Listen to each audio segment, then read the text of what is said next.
Hello, everyone, and welcome to the Death by Adaptation podcast, a bi-weekly book club where we choose one classic book and compare and contrast it against cinematic adaptations. I'm your host, Nicolò Grasso, and I'm joined today by a good friend of mine and the host of Clappercast, Carson Timar. How are you doing, Carson? I am doing fantastic. I am a big Shyamalan fan, so anytime there's a new Shyamalan film and I get to talk about it anywhere, I'm obviously very excited. But to do it on my favorite podcast that is not my own, what a treat. I'm so excited to be here, Nick. Thanks for having me. I'm honored to have you, one of the preeminent scholars on the works of one M. Night Shyamalan.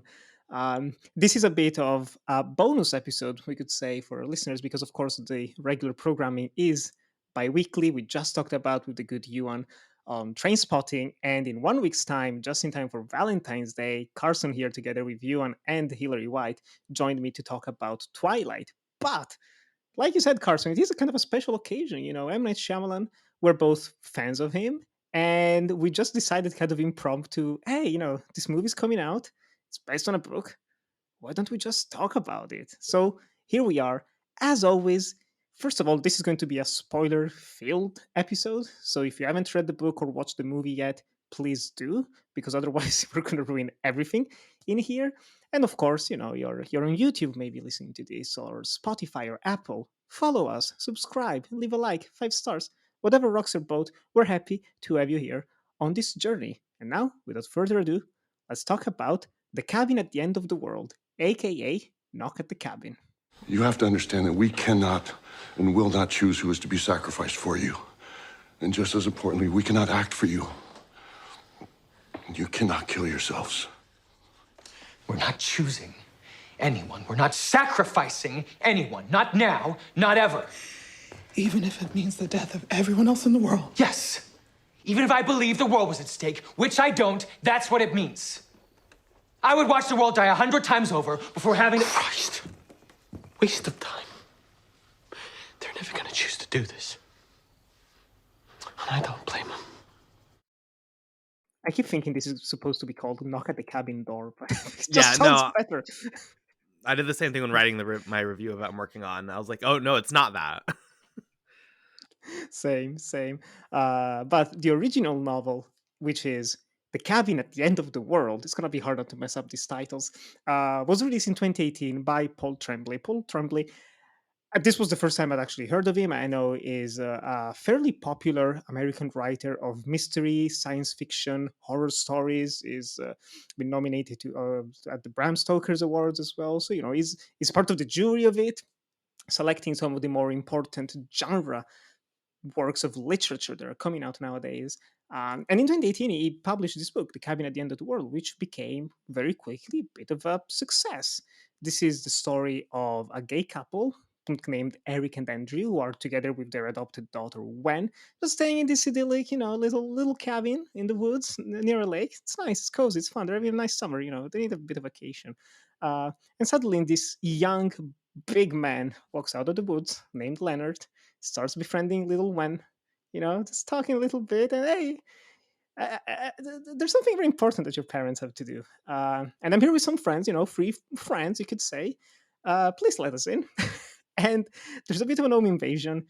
The couple is captured, and they are forced to actually commit a choice that is very, very hard. Some would say impossible. Carson, what are your thoughts on The Cabin at the End of the World? So I'm really happy I got to read this book, specifically because this podcast, I was pushed to read this before the movie, because there are differences. And I think the book is a fantastic read in general. I think it's a really good book. But I also think it's just a fantastic introduction to this story. I think that one of the most unique parts of this story is the real refusal to make anyone the specific enemy. Yes, you have these outside forces coming in and putting this choice on the characters. But ultimately, in the writing and in the cinema with the acting, but we'll get there in a minute, you really feel their innocence, in a sense, their emotions. Leonard especially is like the perfect character. That opening chapter is him meeting the young girl outside, and his innocence that comes through with the, like, just writing. And it's also the only book I've ever listened to just as an audiobook, I will say. So I had Oh, maybe a little bit nice. more of a cinematic take on it, but like comes across as so innocent and so brooding with that emotion that you can tell, like, oh, you can tell these characters hate what they have to do, but they're still compelled to do it. And that shines so well in the writing. And I think the craft behind not just the actual words spoken, but the actual presences given to these characters. It's so crafted, but it needs to be, and it works so well. This is a shocking book, I would say. There are plot Mm. twists and turns here and there that truly it is wild. I think at the ending, it maybe loses it a little bit, which is where I think Shyamalan might like improve on it. We'll talk, but like Oh yeah. yeah, I mean, just a very emotional read that is shocking. It's exciting, and it ultimately plays with your challenging of like mentally what would you do in this situation. Mm. Similar in a sense, just to piss everyone off, there's a scene in The Sun, a film I think only me and you enjoyed, where they're In at the the entire mental, world, yes. right, when they go to the mental hospital and the kid is like trying to get out and the doctor's like, you Mm. shouldn't let him out. And that scene, I sat there in the cinema like, holy shit, I don't know what I would do. Like, when you really put yourself in that situation, you're pushing yourself to make an action that's impossible. You're making an impossible choice. That is what the book provides, not just to the characters, but as a result to the reader. And in that sense, it's just super rewarding and super dynamic and super intriguing. So yeah, I'm a big fan of the book, though. I think it's a really good book, up until maybe the end. I agree pretty much everything you said. This was a massive surprise. I'm usually, thanks to this podcast, I've become more of a quicker reader. But this book just went by very quickly. I found it almost impossible to put down. There is so much attention to detail found in Tremblay's writing that is shocking to me. And that's also what's fascinating, knowing that it's adapted into a 1 hour and 40-minute movie. Like, man, almost every single action that's described in the book does end up fitting into the film. And of course, we'll talk about that more in depth in a second. But it's so, just like you said, it's just so well written. There's something so I always find it very interesting and fascinating when an author decides to write from someone's perspective and he explicitly writes down who you're actually following. So there's one chapter that opens up and it's like, when? Oh, okay, so we're in the little girl's mindset, and then we're talking about Andrew or Eric. There's even a part with Leonard towards the end. It's like, okay, you're actually entering the mindscape of these people and how they're actually viewing the world, and it forces you to feel empathy for them in a way that I was not expecting. And just like you said, that was the key for me to the book, because this could have I had heard of the premise, based on, maybe a clip on YouTube or whatever, just the movie. It was like, oh, you have a choice to make. One of you has to die in order to save the world. So there's an apocalypse. I'm like, okay, that's interesting. This seems like a very threatening experience. This is a proper home invasion, you could say. But like you said, that's what I love the most, is that there is so much doubt in the reader's mind, doubt in the characters of what they're doing, of what's happening. Is it real? Is it not real? To the point that it ended up feeling for me, it's almost an exaggerated version of the trolley problem. Where what do you do? Do you choose to kill the fat man or save five people? What are you going to pick? Are you going to pick the best choice for all? But here, there's such an emotional stake at hand that is so just emotional. uh, this book goes to some dark places, which is the biggest difference with the movie. So I'm interested to talk about just the ending later on. But for now, how do you feel about the characters, like you mentioned, especially the fact that we have, which is incredibly refreshing, a queer couple at the center of it, where there's not such a strong focus on the nature of their relationship. It doesn't fall into cliches. It doesn't fall into terms like, okay, here we go, like, they're gonna say something snarky. There's going to be some sass maybe, or whatever other crap like that. Instead, it feels very mature. How do you feel about those protagonists? No, I mean, I think they're both great. Like, when it comes to queer rep, right? Like, as you mentioned, these are mature fathers who have their Mm. relationship, they have their history, but also I like that the book and the film, they don't ignore their queerness, right? It's not like it's an unspoken truth. There's a lot of thematic weight here and a lot of Oh even yeah. plot events that come in because of their experiences, unique experiences as gay individuals. There's a question of if one of the people beat one of them up in a bar due to their Hmm. homophobia. There is a question, like just throughout, there is questions that come up specifically due to their queerness and especially with their relationship to the wider world that I think is really rewarding. I think this is a queer couple. It feels natural. I think that the love is there. That's one of the biggest important things of the book is that you Yes. feel their love as a family unit. That is why, it is arguably that they are chosen is because their love is so pure. That comes across wonderfully. And I think the fact that like specifically maybe in the movie but also in the book, like if you really look at this as being like, okay, this is a prime example of like pure love, that is a really beautiful statement to make about a same-sex couple and an adopted daughter. And I really dig it. Like I really enjoy this. I was here for it. It's the opposite of what you would expect. I think in one way or another we've seen this story before. It's the husband, it's the wife, it's the child. Oh my god, they're in peril in the house. It's very trite, and I think it's a very bold choice to have such a peculiar type of family. It's not the heteronormative family that we're all used to. It's complete, like, again, two fathers and one daughter who's an adopted Chinese kid that they actually uh, they didn't take her from China, but they adopted her in China. And And she has a like what's the wording? she's slightly disfigured. Yes. She has a disfigurement. I don't think it's a bad word. Hopefully, I'm not. I'm never too sure of those things. Well, I was There's a gonna say, language barrier. yeah, exactly. Yeah, but like you said, yeah, it's lovely. It's just a lovely couple, and there is so much. The fact that you're witnessing everything through their eyes, they're so smart as well. Again, you can feel that Paul Tremblay must have read so many books like this and watched movies like this, where he was like, I know what people expect, I know what dumb moves they make.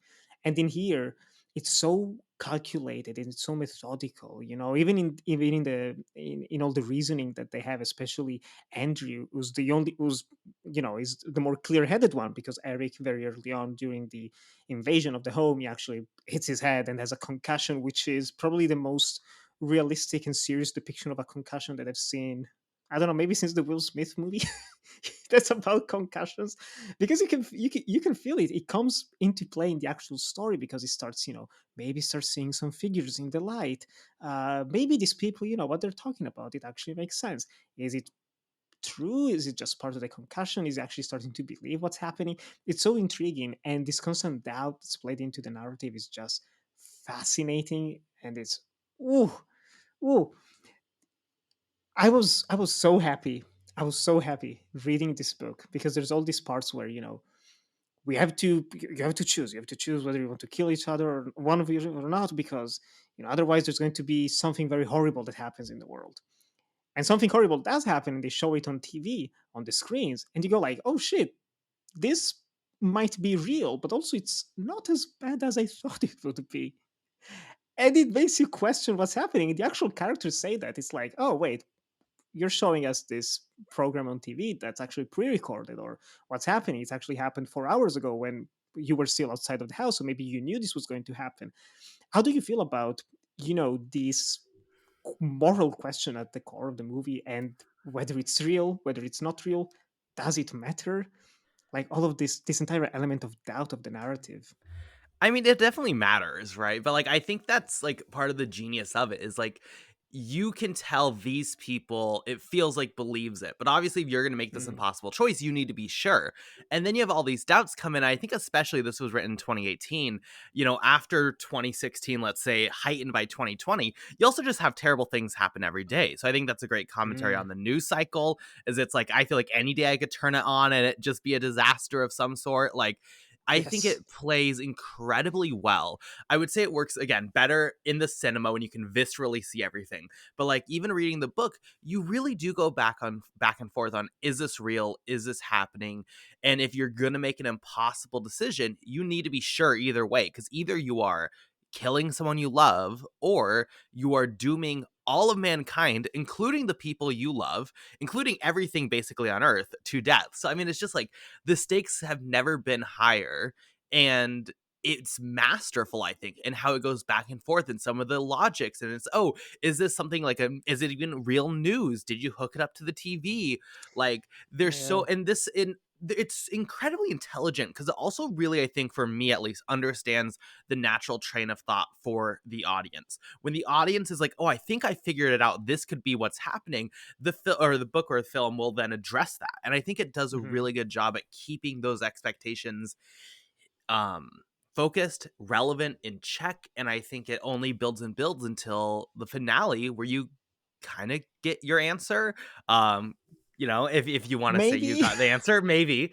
um yeah, no, I think that's one of the best parts. I think that's where it becomes really engaging. A film like Mhm. this, it's very rudimentary in some ways. It creates a formula of how time is going to pass, and it does it. That's not the part that really is super engaging, I would say. What really hooks you, what keeps you reading, is the fact of you trying to figure out, is this real, is this not, and then what do you do with that information, right? Because maybe it matters, maybe it doesn't. um but yeah, I think that's one of the best parts of the story. Yeah, and it's also just very upsetting, the fact that, if they don't actually make a choice, one of these four random strangers has to basically sacrifice themselves before the actual world stops, and just kind of, postponing the inevitable. And that's messed up. Like when it happened the first time reading it, I thought, oh, okay. I was not expecting this. It's this ritual where it also ends up playing into an element that I connected with as well, the level of spirituality present in the narrative, because you know it almost feels like these strangers, Leonard and Redmond and Adrian and Sabrina, I was Sabrina. last one. Yep, I was like, yeah. what's the last one? Sabrina. Um, they become almost possessed in those moments. Like they're out of themselves, just, actually committing this ritual, killing another person. And then they actually, they end up vomiting or they feel sick, their legs start to give up. And it's like, oh, what's actually happening here? And this element of just, are they religious fanatics or not? Um, is this something that's actually happening because of a greater being in the sky or something? I found that to be very, very interesting. And even the fact that you don't get easy answers, just in general, in this book. It could have been so easy to just kind of over explain everything. And instead, it kind of leaves it up to the readers themselves to figure it out. What do you take away from this, especially once you get to the bitter end? But I mean, I think yeah. the religion is really fascinating because I think a lot of what this story does is it deconstructs things, because it like has Mm. a question of like, what is love? What does love look like? We're going to recontextualize that.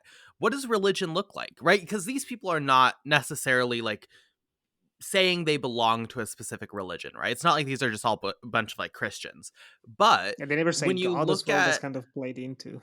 exactly, but when you look into like their actions and their beliefs and their systems, I would claim that they have a religious following right now, right? Like it's deconstructing, what does religion look like, right? It's deconstructing all these phrases and all these words and all these emotions and all these expressions and all these emotions. If you take the clean iconography away from it, what is an apocalypse, right? What is Mm. all these things?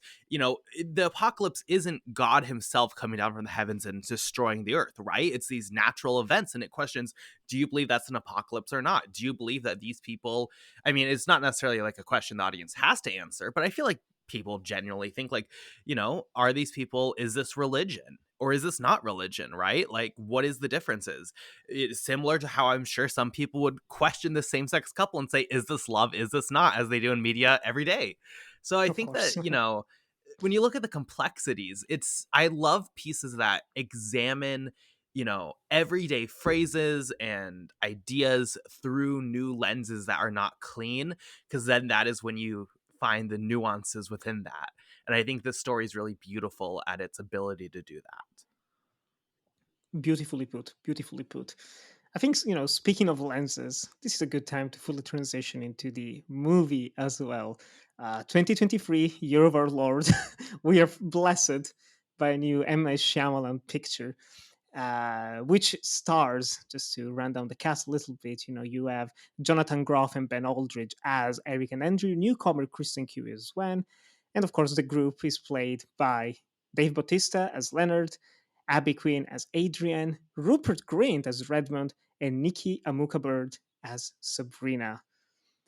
Carson, what are your thoughts on Get Knock at the Cabin? get this casting director, whoever did the casting, an award of some kind.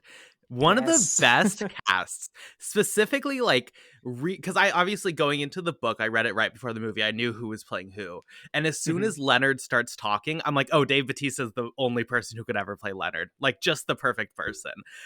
This is such a powerful cast when it comes to emotion, when it comes to brooding, just like the empathy we talked about. Nearly everyone is crying throughout the entire film, but it feels so natural and it works so well. Um, you know, this is one of M. Night Shyamalan's best crafted films for a while. I love Glass, but I'm not going to say Glass is as well crafted as this film.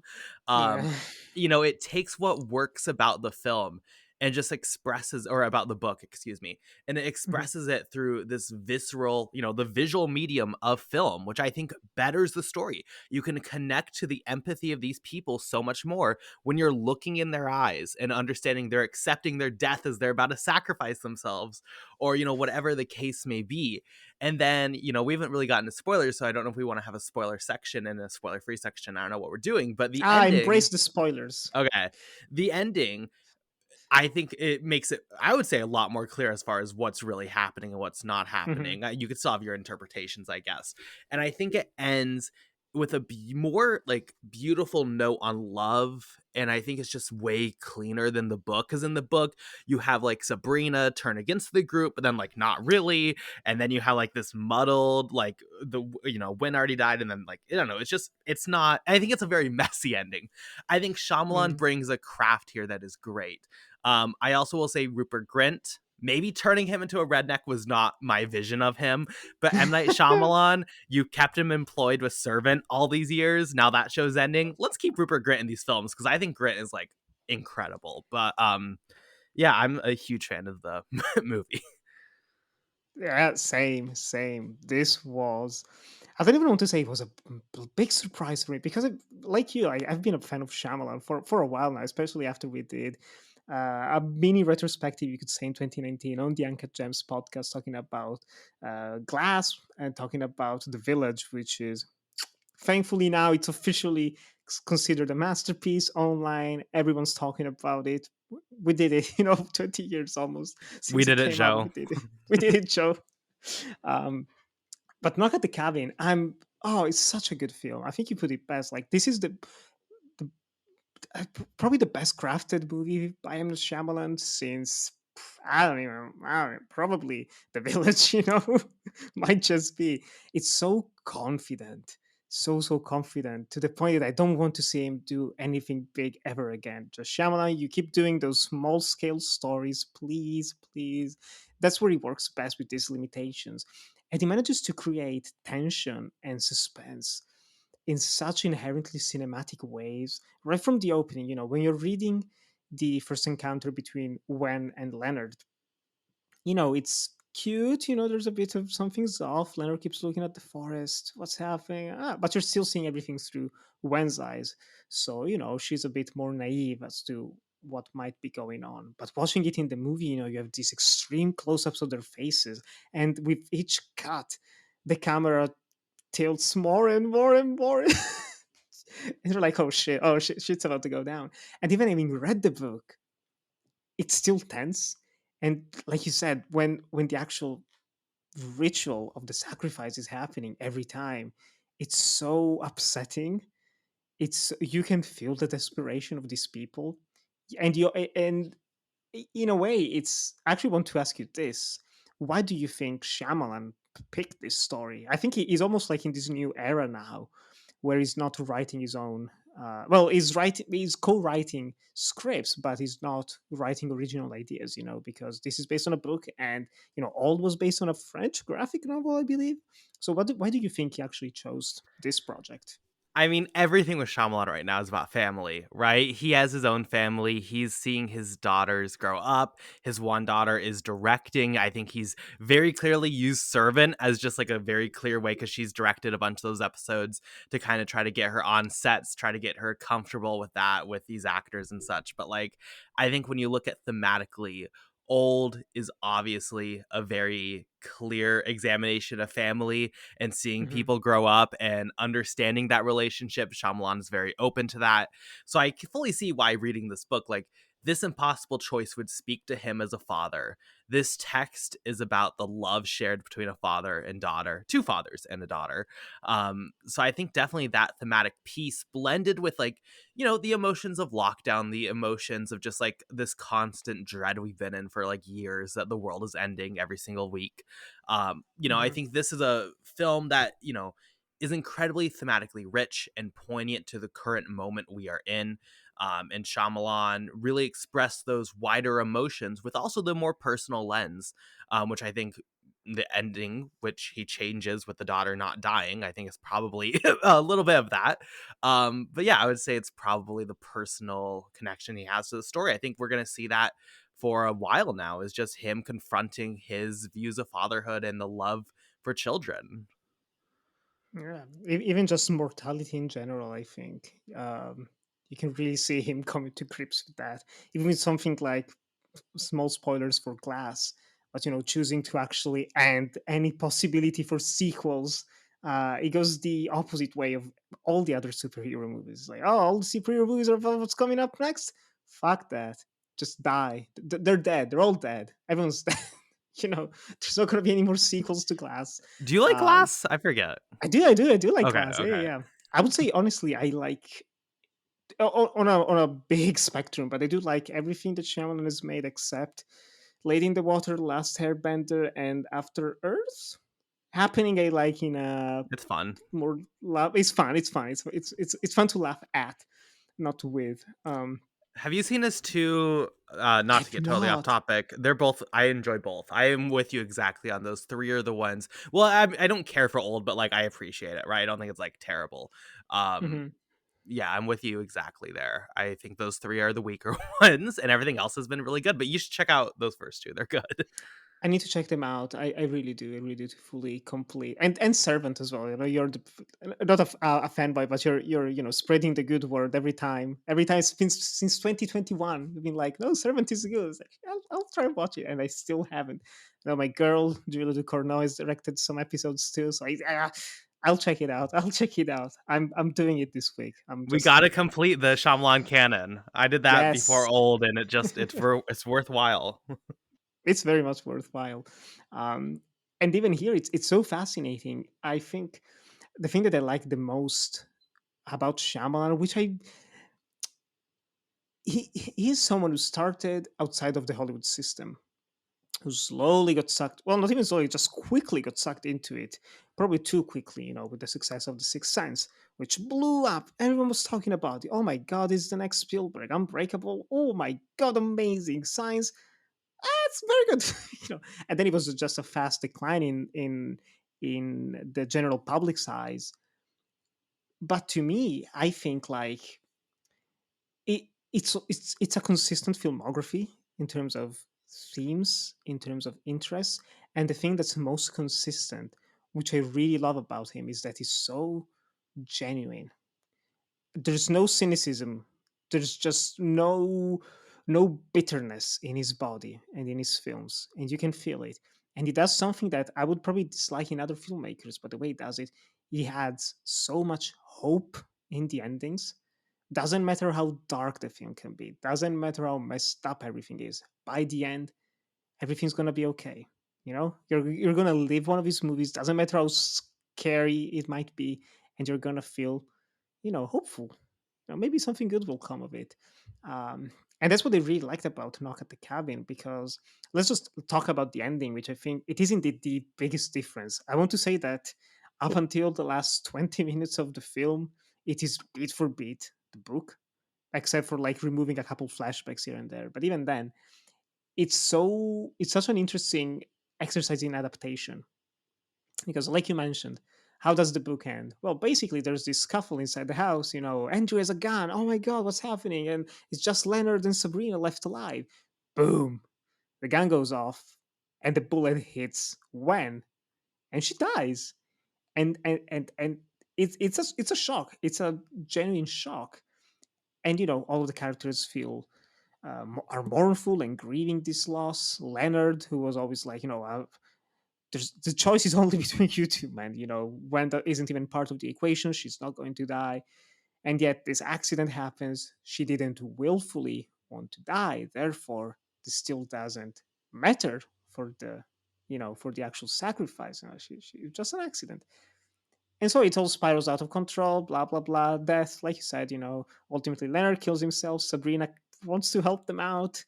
Derek and Andrew go to the car that the group arrived in. And then she's like, well, I guess I gotta kill myself, maybe it slows down things. Bye.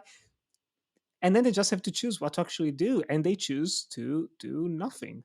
They just keep on going. Is the world actually going to end? Maybe things are looking too pretty, but it's in its own way, it is almost a suicide. They're just letting go. It's bleak, but also incredibly messy, like you said. Well, it's also strange because, like, I predicted reading it, like, okay, the daughter's dead. Now you're going to want to kill yourself to be with her. And that's like a statement Mm, on love. But they're like, nah, like, let's just be together. And which, like, okay, valid, I guess. But, like, I don't know. It just feels so, specifically her death. It just at the end of the day feels somewhat meaningless in the narrative, which I think is frustrating. It definitely is like an emotional moment. Obviously, it's shocking, right? Like, has an impact. yes. Not saying it's nothing, but like, I don't know, it just feels so irrelevant towards anything else that really happens in the book that it Hmm. kind of feels like it was just written for shock and not actually for a Yes. purpose, which I'm like, Hmm. okay. Yeah, it's shock value. It really is, because no one expects the child to die. That's the thing. It's like, that's not gonna happen. Uh, and I can honestly like picture myself, because I know this script was written in 2019, ended up on the blacklist. Was put on the back burner because of COVID. But then Shyamalan took hold of the project and directed it and co-wrote it. And my idea is that Shyamalan just sitting there like, this book's cool. What? What? The girl's dead. The 7-year-old child is dead. It's like, nah, nah, nah, nah. Gets the scripts like, nah, I'm gonna do this my way, and just rewrites the ending, and it's beautiful, beautiful, absolutely. This I want to say this is the week for the gays. It's just officially going to be the first week of February. Between this and the third episode of the Last of Us on And you know what? HBO. Eddie for Brady also, I think we can include in the queer. It's not gay itself, but I feel like it was for the gays. So It I belongs think there. It all belongs three, there. yeah, it's basically an early Pride week. Yes, yes. It's beautiful. It's also fast. Such a fun coincidence as well that that episode and this film came out very close to each other. It was just positive representation of gay love, but it got to me. I'm curious how you felt about this ending, but I was tearing up hard. Oh Not yeah, only it's because of the joy of what's not happening, but also the realization of what's going to happen. Eric choosing to sacrifice himself. Yes. Yeah, I mean, when you get to that scuffle and you've read the book, you're like, "Oh, here we go."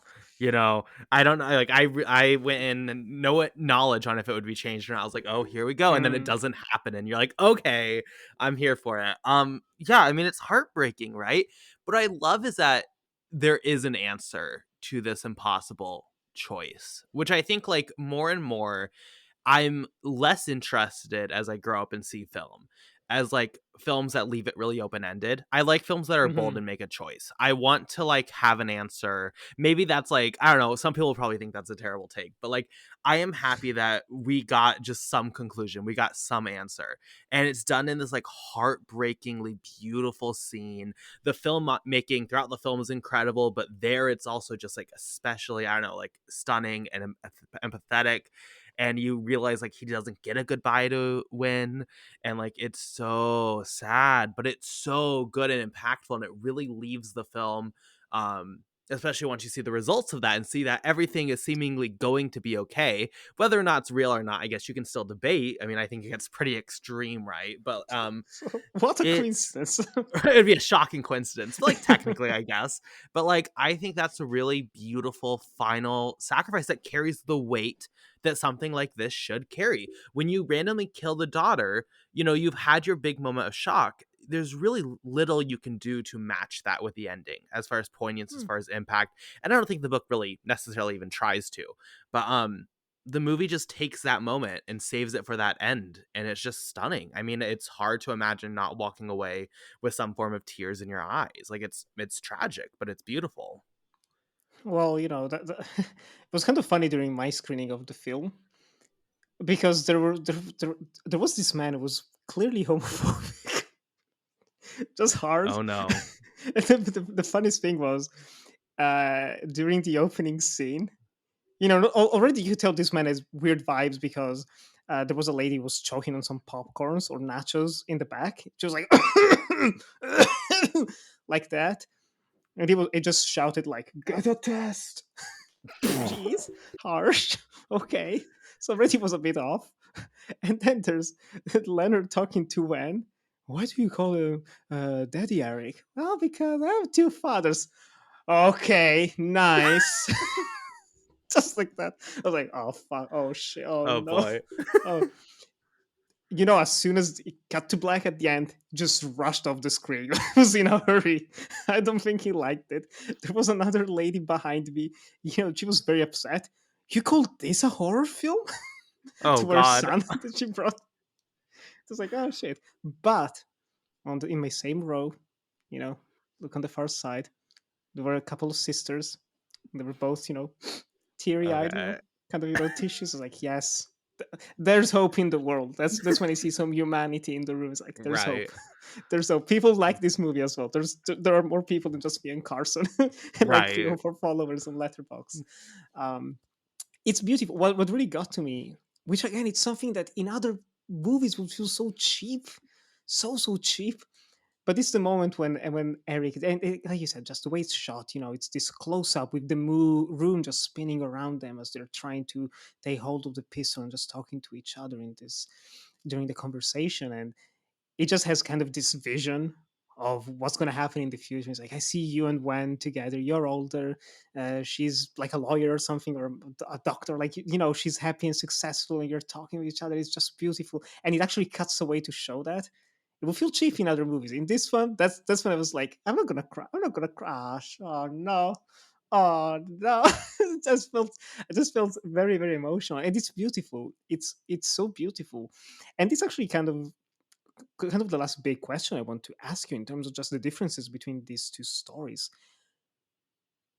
Do you see a metaphor here for something? In the book and the film, maybe it can be different. I don't know how you feel about that. Do you feel this stands for something That's one specific? of the things I've really like wrestled with, and because Hmm. since I saw it in theater and actively thinking about it in the theater, I feel like it's a film that has so many points where you feel like, oh, this is directly standing for something, specifically the queerness, and they're like, oh, why should we give up on our love for them? And I'm like, okay, that feels like it's for something, but I really have not been able to place it. Like, I think there are general emotions, themes, but as far as like being a direct metaphor, I have really struggled to place this film, or the story in general, I guess, with something specific. I don't know if you have one.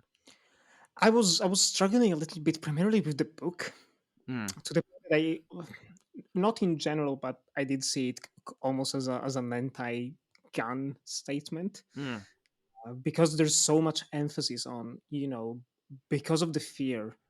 that these two men have to live in, especially after the Right. attack by Redmond/O'Bannon. Maybe. Um, they end up buying a gun, especially Andrew ends up buying a gun. He's like, I'm gonna protect my family, which is, it's something that you do for love. You take up an instrument of hate, of Yeah. violence, and it ends up literally backfiring on him Yeah. in a tragic way. And that's where I was like, okay, this is showing how, like, you could think it's the right thing to do. Let's get a weapon, let's defend our home, let's defend our family. But if something goes wrong, just gonna just gonna vanish in an instant. It's even Yeah. so interesting how they have this entire. There's almost like a half a chapter just dedicated to that. How they ended up, taking little Wen and like showing her the gun. You can maybe Yeah. touch it, but just kind of to try to demystify it. Um, but I couldn't really point to something specific Sure. until this morning with the story as I was Ooh. writing the review for Clapper. And I was like, okay, maybe I get it. Some people were comparing it to the pandemic and fake news Yeah. and all of that. I think there's an element of a contagion in here where there's a virus in one of the apocalyptic scenarios that ends up unfolding. But for me, this was kind of about global warming Okay. Yeah. in a way, because it's, first of all, you have these four individuals that end up representing the horsemen of the apocalypse. Which Just I really love. beautiful. I'll It's say. so fun. And also the color coding as well, that's what I really liked. Even just seeing it in the film, it's like, oh, yellow, red, and black. um but they have a message. It's like, this is happening, the world is ending and you have to sacrifice yourself. Yeah. And these two men are like, no, why should I do it? Why should, oh, the world isn't worth saving. Yeah. I think it's Andrew who says that because he works in a humanitarian context. I don't remember specifically, but he talks about that. He says, I see evil every day. Like, this is Yeah. not a world worth saving. And that's what I really like about the film, that kind of plays into this thesis and theme a bit more, is that ultimately the world is worth saving because of when, because of all the other Yeah. children, like, because of the future generations, because of, you know in the moment you might feel, I'm not going to see any difference, I'm too old right now, who cares, why should I sacrifice myself for this? Yeah. But actually, that's what makes us human. That's, we should think about, the future. Otherwise, there's no reason to any of this. And that's when the love of the couple and the love for when for a child, Yeah. adopted or not, ends up being love with a capital L. It's just Yeah. love for people. And that's Shyamalan. Yeah. Shyamalan is like, we deserve a second chance. We have a lot of other stories that keep telling us no. We're watching The Last of Us right now. Last of Us is gonna get darker and darker as we go along, because it's not there's no hope for humanity in a way. You might Yeah. think there is, but there isn't, sadly. And Shyamalan is like, no, fuck that. Like, post-apocalypse and all that, we can avoid that. If we all choose to sacrifice ourselves in one way or another, you know things might be better. And that's also like the beauty of the Yeah. acceptance of Eric at the end, but he just internalizes everything, and he literally says like, I'm fine with it now. There's Yeah. no crying, there's no, oh, I don't want to do this. It's the opposite of everything that's happened with the other people that have sacrificed themselves up until that point. That's when it really hit me. See, yeah, I definitely got that like overall emotional conversation, whether it be about global warming. I also was like, oh, masking, maybe something with pandemic, like Mm, getting the issue with that is then like ultimately this couple is at such a point of like having no power that like it can't be a one-on-one translation, right? Because like global warming, right? Like, what is the percentage? It's like a significant percentage. Like over half the pollution in the world comes from like factories, like in other mhm, countries, right? So like like yes, I see that and I value that like everyone should be doing what they can do. But if you're really gonna make that argument, then I feel like it's a misguided take on like global warming and like the actual impact one person can have, which I think like a lot of media specifically focuses on that and to hide the actual problems, and it's like, oh, but mm, like whatever. And that's the thing, like I think there's a lot here, and I love that, and I think that thematic, like when you have a text like this that is clearly emotionally rich, one thing I love about it is that you can put onto it whatever you really want, and there's something of value there. Like, you could write a Yeah. beautiful essay with that, great. You could write a beautiful essay about the fake news bit, about the pandemic bit, Mm. about all these things. And I think that it's not necessarily a bad thing if the film doesn't have like an ultimate answer, quote unquote, to like what it's about, right? Like, I don't Yeah. need every film to just be about one thing. When you provide text that is rich in emotion and purpose, like this from Shyamalan, and the core text that it's adapting, I think it just works, and it just becomes such a personal experience for everyone who sees something that they like care about and they see in their world reflected to them. So I still push back on like, is it about global warming? I don't know. I don't think it's like a great like one and one, but Oh yeah. I Yeah. think it's very like, it's undeniably an emotional thing you could connect to this film, and it works. So I really appreciate. It's kind of like I guess like, I don't know if this comparison is going to work, but let's go into it. It's like a generator, right? And you can hook up whatever you want to the generator and it will give it power, right? I can hook up the global warming or the pandemic or just queerness in general, queer love, all that kind of stuff. Trying to pass bill, you could say, liberal stance on like passing bills for like healthcare and stuff that would help the conservatives that are against it, stuff like that. Like, you can Mm. continue to plug in whatever you want to this generator and it gives it power. And because it gives power to so much, that doesn't like devalue the power it has as a generator. In fact, it kind of enhances it and makes it even more like worthwhile. So I guess that's my take. I still like, I don't know, I'm still wrestling. I feel like there like, it feels like there's something, but I think it's just because the text is so rich Hmm. overall. Yeah, Yeah. and there's no, like you said, there's no actual meaning that's just forced on you. Yeah. Which I think That's is the beauty of it. beautiful. I like that. Yeah. Even that it cuts down on some of the flashbacks, I think, which when they first started happening, I was like, this is oddly implemented. But then Yeah. it ends up adding to the tapestry of characters, Yeah. um, gives them a chance as well to shine outside of this terrible, terrible situation, which was very beautiful. And yeah, like you said earlier as well, I didn't really talk about the cast myself, but it's great. It's so good.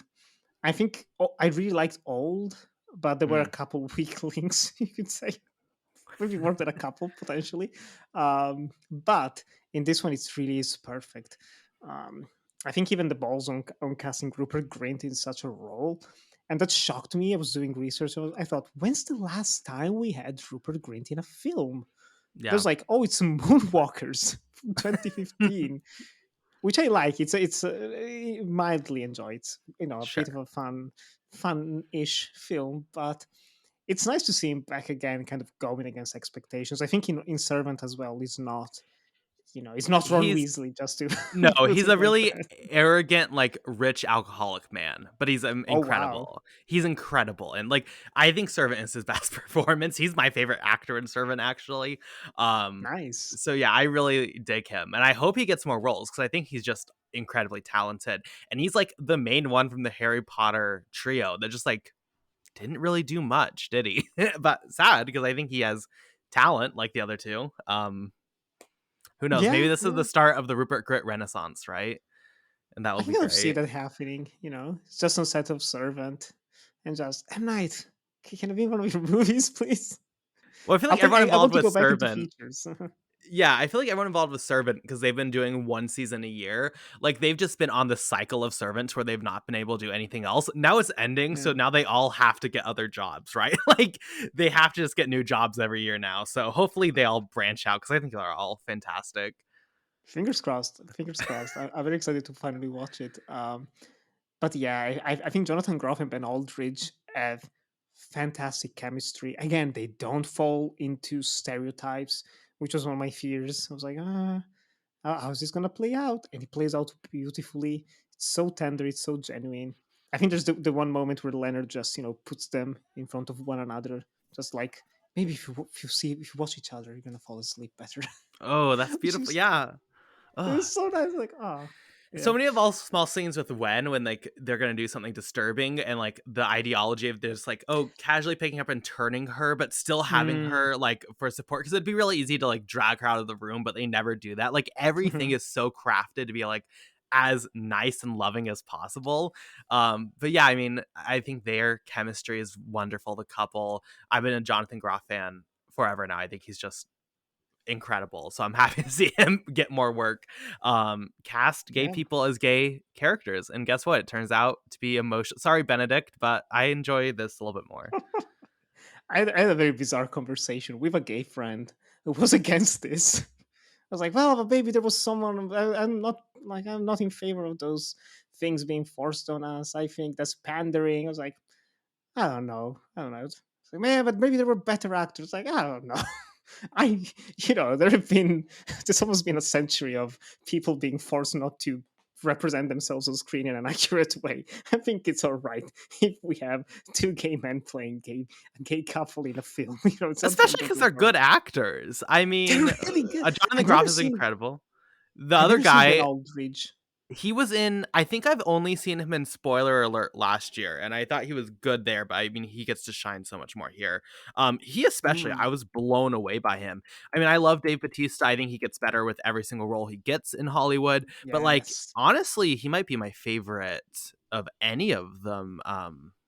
Ben, I don't know. I think this is just this, like, when it comes time to, December 2023 for us to name best ensembles, like, y'all better keep this hype going because I think it deserves it.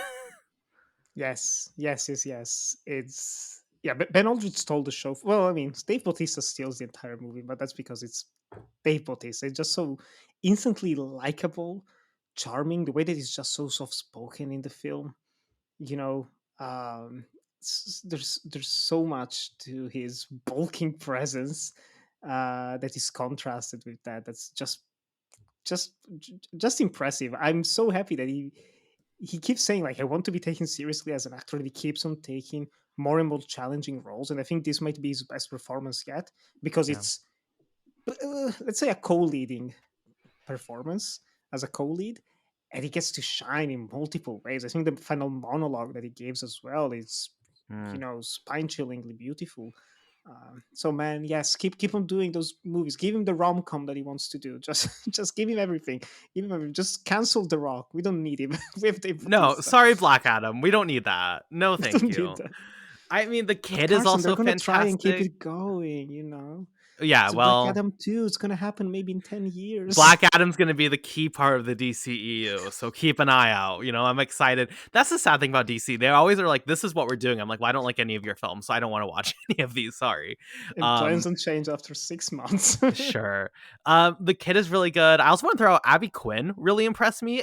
Her ability to bring comedy into moments of just like pure and utter tragedy, really Yeah. impressive because it never negates like the emotions that she's like, "Oh, I'm going to be frank. I'm about to die." Like, it's hilarious, but it never is like, oh, weird then that she like dies. It's always like sad. It's Mhm. really fascinating how complex a lot of these performances are because there's the emotional turmoil and intensity on the inside of them, the Yeah. outward attempt to like manipulate, and I use that word not in like a very harsh way, but they're trying to be very like light, and they're trying to be very nice to this couple to get them to choose a choice, not out of maliciousness but like out of fear. And like, it's just Mhm. very complex what you're asking of these actors, and it's kind of a risk, I would say, to not hire bigger actors who maybe have proven themselves more, but I think it's great because they all work incredibly well.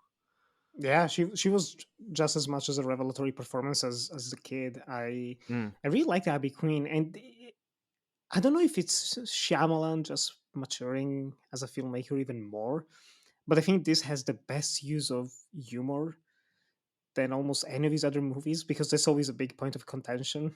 Just like, oh, the hot dog scene in Happening. Uh, in all there's besides sedan, some weird things happening there. It's like, the rapping in The Visit was it? Was, Yeah. I could take it or leave it. It's meant to be funny, but also it's cringe, Yeah, like the and kids not would say. I think the evolution from old to here is stunning to see. I'm like really excited about it. Mm, Say what you want about old. I think universally it's agreed like the comedy and the twist at the end are rather weak, right? I think that's like the yeah. main point of contention, even if you love the film. I think Knock at the Cabin shows like a security for M. Night Shyamalan to where, yes, he changes it to where like, you could probably say there's a twist at the end if you want. There's more of like an answer, but like he doesn't feel the need to do this giant twist to like get audiences. He's comfortable as a filmmaker to stand by the craft and emotion of a work without feeling the pressure to put that added element. With the comedy, he has like a new confidence. And similar with the filmmaking, I mean, obviously, I don't think he's ever been like a weak director, but with the Mm. camera angles and such, like it really feels like this is M. Night Shyamalan with a new confidence to fully like, this is my vision. I'm going to stand by this and not let the perception of what I am as a director change that. And he's getting widely praised for it. So I hope that's something we see moving forward, is that he can really start to fully rid himself of those expectations and requirements and really like just focus on what works. And I think that's something he's done with Servant. That's an incredibly crafted show in the similar way that filmmaking is with Knock at the Cabin. I think it's Hmm. just like when we talk about the progression of M. Night Shyamalan, I mean, he's incredible, right? We're talking about a master just becoming better. But the confidence here makes me really hopeful for the future. The one thing is M. Night Shyamalan needs to stay small, like you mentioned. There's this reoccurring theme of him doing something small, it getting wide praise, and then he tries to take the step up and it gets a little bit more shaky. Even if I love Glass, I can accept not a lot of people did. He cannot make a career out of Yeah. glasses. So I am hopeful for the future. And that's one thing about Shyamalan. Like you mentioned, he doesn't have that bitterness to him. He also is just like incredibly feels like someone who's open to like learning and evolving. He doesn't have that ego of like, I'm Shyamalan, this is what I do. Like he's just Mhm. like such a cool dude, it seems, and such a cool filmmaker who's open to growing and evolving that I really appreciate. Yeah. He has his little cameo in here as well. He's the host of a Yeah. cooking show. He's like, it's a show. My audience Amazing. cheered. That's the one, like, Yes. we don't cheer at the press screenings for Marvel films. We do not cheer at all the moments that are supposed to be cheered at. The one time it's cheered was M. Night Shyamalan's cameo at Knock at the Cabin. I was like, oh, okay, that's Yes. good. It was really funny to us because I could tell everyone, of course everyone recognized him because they actually had a small video playing before the actual movie. It was just like, hey, name of the cinema you're in. Thank you for coming to the big screen to watch this story that's meant for the cinema. Are you ready to make an impossible choice by the end of it? Let me know. Enjoy the film. So everyone knew his face during it, and you could feel like, ah, you could hear like the sound of just like pointing at the screen. It's him, it's him. It's beautiful, beautiful. But yeah, even just with the humor, I kind of wish. Well, I don't know what the next movie is going to be like because you already said that there's a new movie coming out April 2024. Great news! It's happening. Wait, A little really? over 1 year. Yeah, yeah, yeah. Oh I shit, read this is news I to read the news me. on Bloody Disgusting like a couple of days ago. He was like, M. Night Shyamalan with Universal teaming up again for an entitled movie coming April 2024. I was like, yes, That's fucking one sick. per year. Woohoo! Um, but they haven't revealed, of course, anything yet about the plot or blah blah. It still has to go in production as well. But I I wouldn't be surprised if it ends up being another adaptation because I think Yeah. part of the strength is because it's an adaptation. That's what I liked in the book. A lot of the elements or a lot of the instances of humor from the film are also in the book. In the book when they are actually inside the cabin and they turn on the TV to show one cartoons, I think it's Adventure Time, and in this one it's another kiddie cartoon show. But it could have easily been a bit weird and bizarre, but it works so well. As you mentioned, Abby Queen, she has a bit of comic relief in the film, but it fits. Her likable persona is present in the book as well. It's all those little details that I think ultimately work out very, very well in making, again, is probably his most well crafted film in a long time, but definitely the most consistent of just quality throughout. Uh, I mean, Amazing. overall, not just recency, but like looking at his filmography, what films would you say is better crafted than this? Because I would say The Village, right? I think we probably agree there. Mm-hmm. I don't Village, of know, course. like looking at craft, like just directorial craft specifically, not overall films. Like, I don't know if there's been a better showcase for him than this, other than The Village. I I I would probably agree.